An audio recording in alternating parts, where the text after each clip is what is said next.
Hi everyone, my name is Przemysław Pawluk.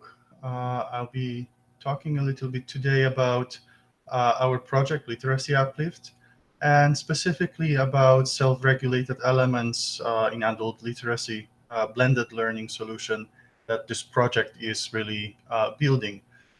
This project was initiated with Aga Palalas, who you probably already met, and today we are working with a bigger group, and this presentation was prepared by Noreen, Aga, and myself.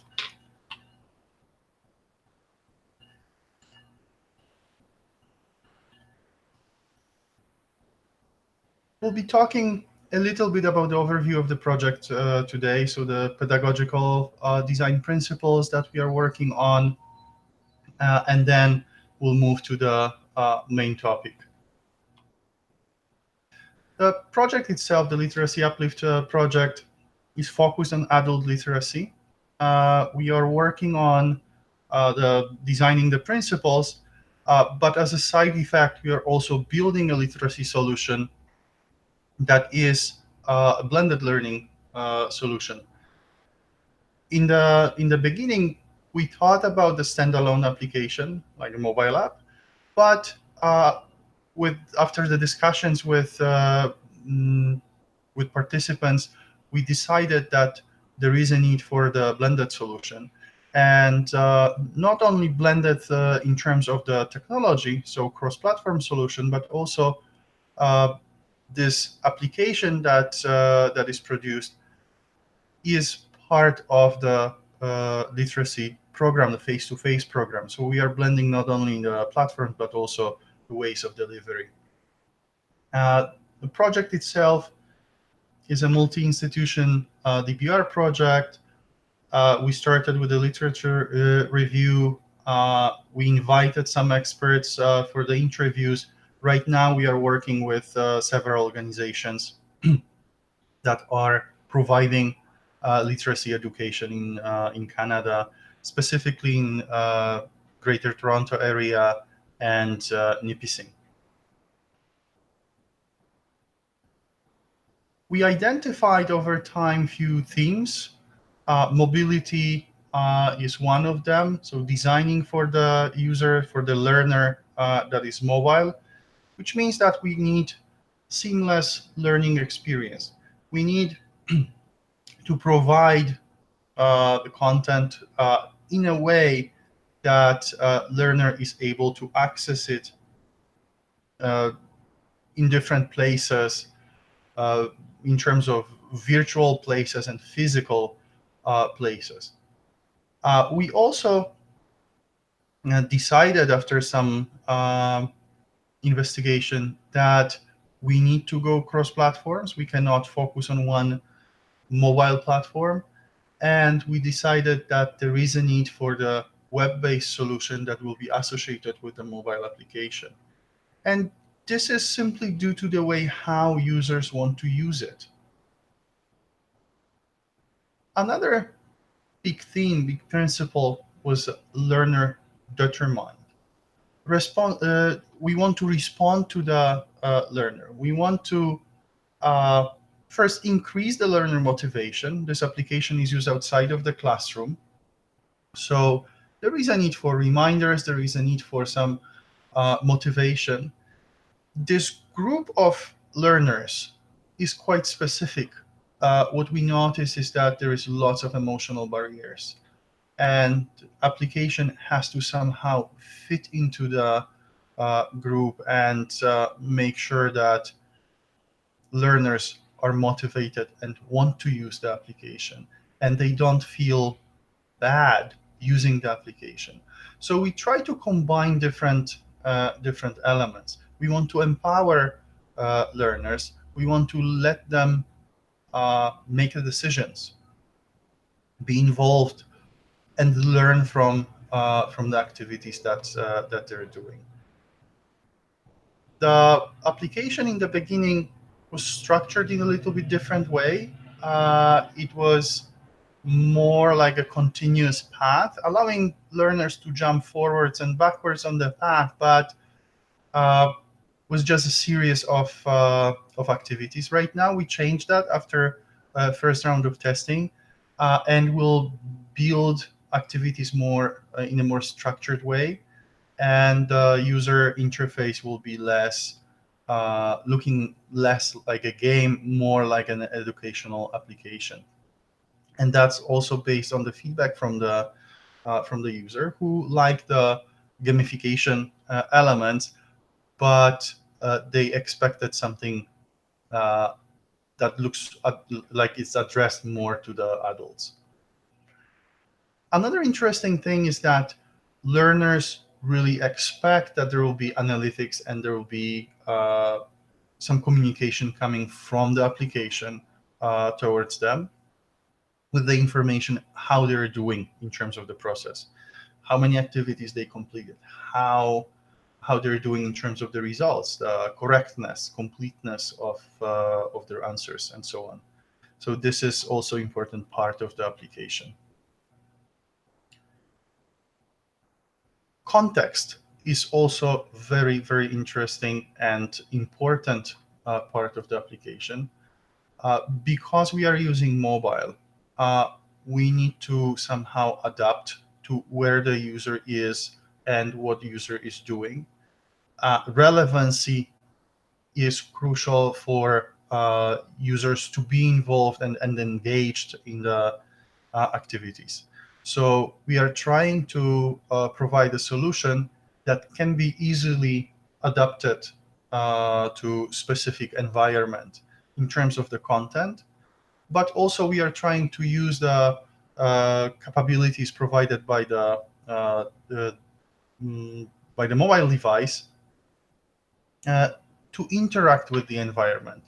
So to capture things, uh, visualize, and so on, right? So we are using mobile in this context. We are using mobile devices as means to access the context of the user. I think Noreen will talk a little bit more about self-regulation, or AGA will talk more about this topic. But what's important here is that we can, through mobile design, through mobile tool, we can allow user to grow and to process the content of the application of the learning content, and somehow decide how they want to do things, right? So they're using their beliefs, their prior experience, their abilities, and they're making decisions how they want to use the application.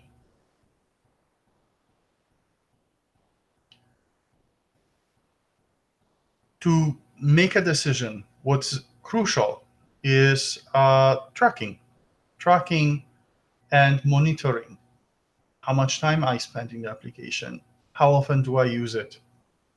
Based on this data, we can ourselves we can make a decision as learners, but also system can calculate some stats and can send a push notification to the users and let them know how they're doing, encourage them to come back to the application to do better next time.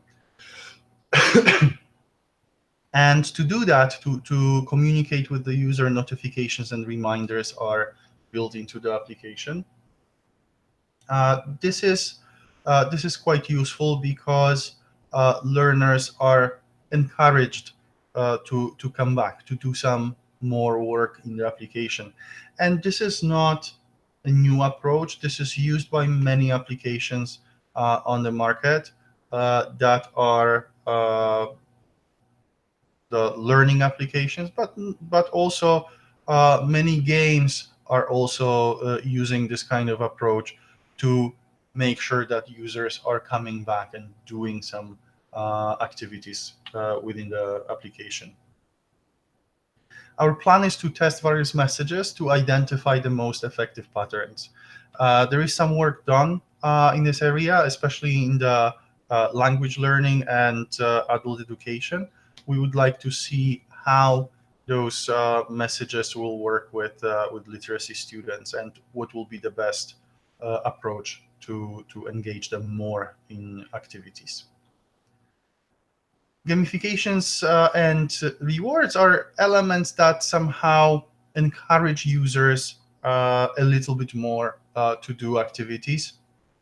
Learners receive rewards for each completed activity. They will also receive additional rewards for getting back into the application for a number of days in a row. So let's say you're using the application 3 days in a row. On the third day, you receive some additional points for what you're doing. And all that information that is collected over time uh, will be presented to the user through visualization tools. Both learners and instructors will have access to visualization tools.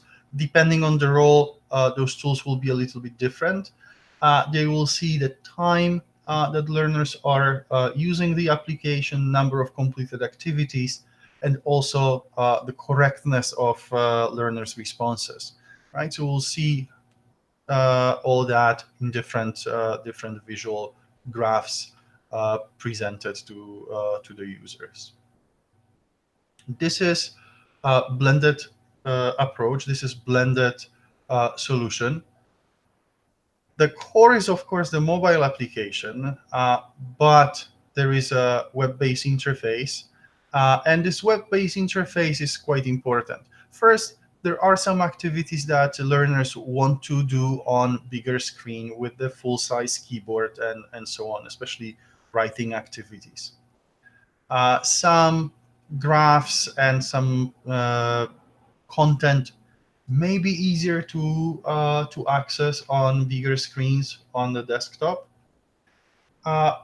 And for the teachers, especially editing is much more easier on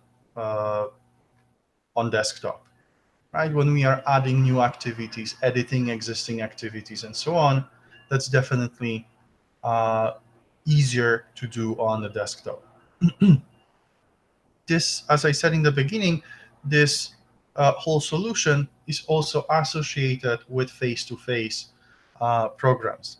It's not a standalone application. It can be used like that for by various users, but the main idea right now is to use this solution as a supplement in a face-to-face program. And maybe later on, especially for students who are leaving the programs for various reasons, they could continue with the application itself. So the benefit of this approach is that users, the learners, are introduced into the solution. They don't have to go through the whole discovery process in the beginning, but they have somebody who can ask for help. They can ask for directions. So we have a kind of a soft introduction into the application. To conclude my short presentations, we know that there is a need for a tool like that. We know that there is a need for a literacy solution. There are many language learning solutions. If you're an ESL student or you're a kid learning the language, learning letters, sounds, and so on, there are many applications for you there. But in terms of literacy, way less. So we are trying to fit into that niche in terms of mobile application. We are trying to provide relevant activities that can be practiced outside of the classroom and will allow teachers to somehow modify the content of the application for their students to even more personalize and adapt activities to specific context. We are trying to supplement the traditional face-to-face education.